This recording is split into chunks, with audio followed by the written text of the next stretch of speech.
नमस्कार मित्रांनो, राज्यशास्त्र म्हणजेच इंडियन पॉलिटी सिरीजचा आपला पार्ट 4B असणार आहे.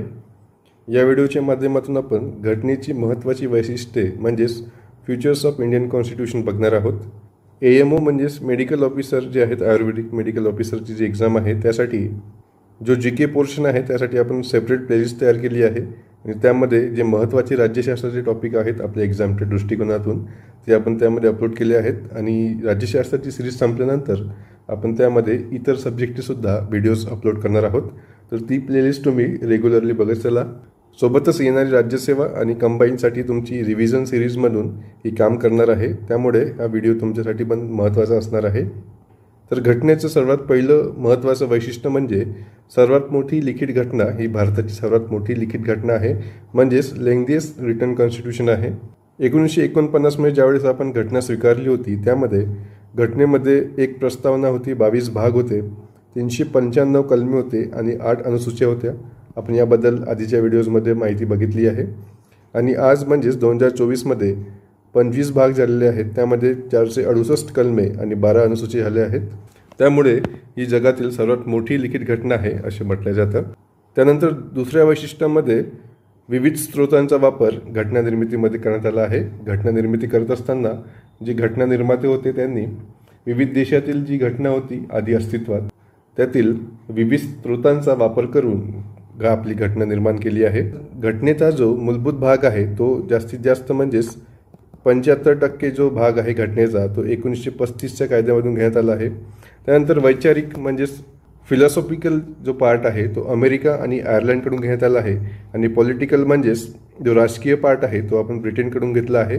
त्यानंतर घटनेचे जे विविध स्रोत आहेत ते आपल्याला लक्षात ठेवायचे आहेत. हे मिनिमम स्रोत आहेत, यावर तुम्हाला परीक्षेमध्ये प्रश्न येतात दरवर्षी. तर 1935च्या कायद्यातून आपण 75% भाग घेतला आहे घटनेचा. त्यामध्ये संघराज्य योजना असेल, न्यायव्यवस्था असेल, केंद्रीय लोकसेवा आयोग असेल, आणीबाणीच्या तरतुदी असतील आणि राज्यपालांचे पद इत्यादी महत्त्वाची जी तरतूद आहे ते आपण 1935च्या कायद्यातून घेतली आहे.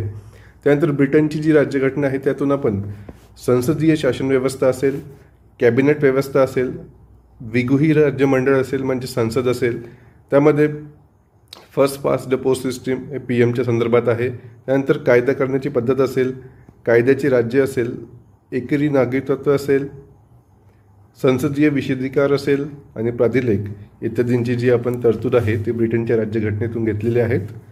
त्यानंतर अमेरिकेच्या राज्यघटनेतून वी द पीपल जे आपलं प्रिॲम्बल आहे, प्रस्तावना, त्याची जी स्टार्टिंग आहे वी द पीपल हे आपण अमेरिकेच्या राज्यघटनेतून घेतलं आहे. त्यानंतर मूलभूत हक्क असतील, उपराष्ट्रपती पद असेल, न्यायव्यवस्थेचे स्वातंत्र्य असेल, त्यानंतर न्यायिक पुनर्वलोकन असेल, राष्ट्रपती असेल आणि त्यांची जी महाभियोग पद्धत आहे, त्यानंतर सर्वोच्च व उच्च न्यायालय असेल, न्यायाधीशास पदावरून दूर करण्याची जी पद्धत आहे आणि सोबतच राष्ट्रपती आणि उपराष्ट्रपतींची जे कार्य आहेत इत्यादी तरतुदी आपण अमेरिकेच्या राज्यघटनेतून घेतल्या आहेत.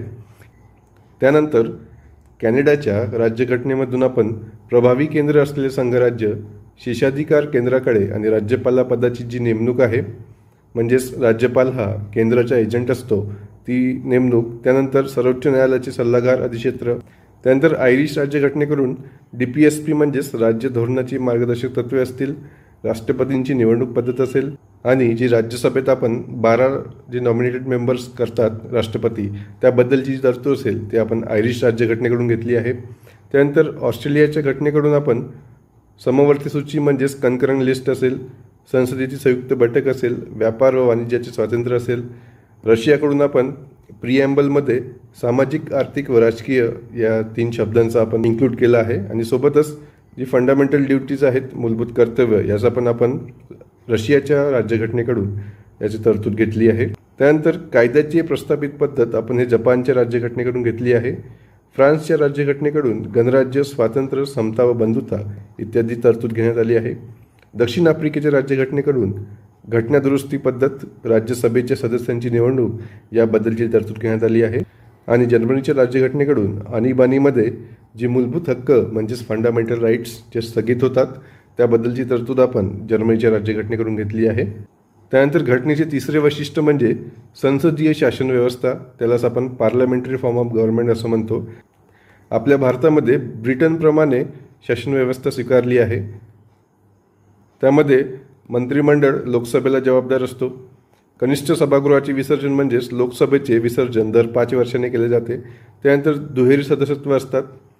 लोकसभेत बहुमत पक्षाचे सरकार असते, म्हणजेच ज्यांना बहुमत असतील, ज्यांना जास्त सीट्स आले असतील त्यांचे सरकार बनवण्यासाठी राष्ट्रपती आमंत्रित करत असतात.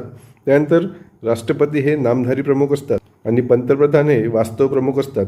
इत्यादी तरतुदी आपण संसदीय शासन व्यवस्था या वैशिष्ट्याच्या अंडर घेतले आहेत.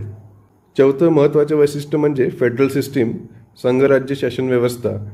अमेरिका असेल, स्वित्झर्लंड असेल, Australia, Canada, Russia, Brazil, Argentina व भारत येथे संघराज्य व्यवस्था आहे आणि ब्रिटन, चीन, France, Japan, Italy, Sweden, Norway, Spain व बेल्जियम येथे युनिटरी गव्हर्नमेंट आहे, म्हणजेच एकात्मिक व्यवस्था आहे. यामध्ये संघराज्य व्यवस्था म्हणजे जी अधिकाराची विभागणी होते केंद्र आणि राज्यांमध्ये त्याला आपण संघराज्य क्षेत्र किंवा संघराज्य शासन व्यवस्था म्हणतात.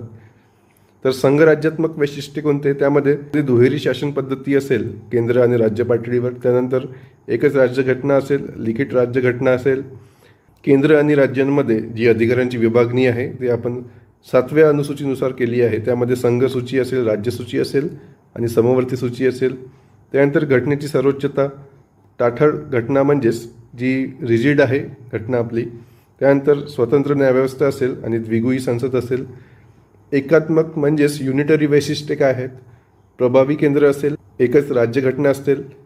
एकात्मिक न्यायव्यवस्था म्हणजेच इंटिग्रेटेड ज्युडिशियरी असेल. त्यानंतर ऑल इंडिया सर्व्हिस असतील, एमर्जन्सी प्रोव्हिजन असतील, भंजक घटक राज्य असतील, सिंगल सिटिझनशिप असेल. त्यानंतर राज्यपालांची नेमणूक असेल राष्ट्रपतीद्वारे, एकात्मिक निवडणूक यंत्रणा आणि राष्ट्रपतींचा राज्य विधेयकावरील नकाराधिकार इत्यादी जी वैशिष्ट्य आहे ती युनिटरी सिस्टीममधले आहेत. तर आपल्याला हा फरक इथे लक्षात ठेवायचा आहे. यावर पण प्रश्न येऊ शकतात आणि कंबाईन आणि राज्यसेवामध्ये यावर प्रश्न आलेले आहेत.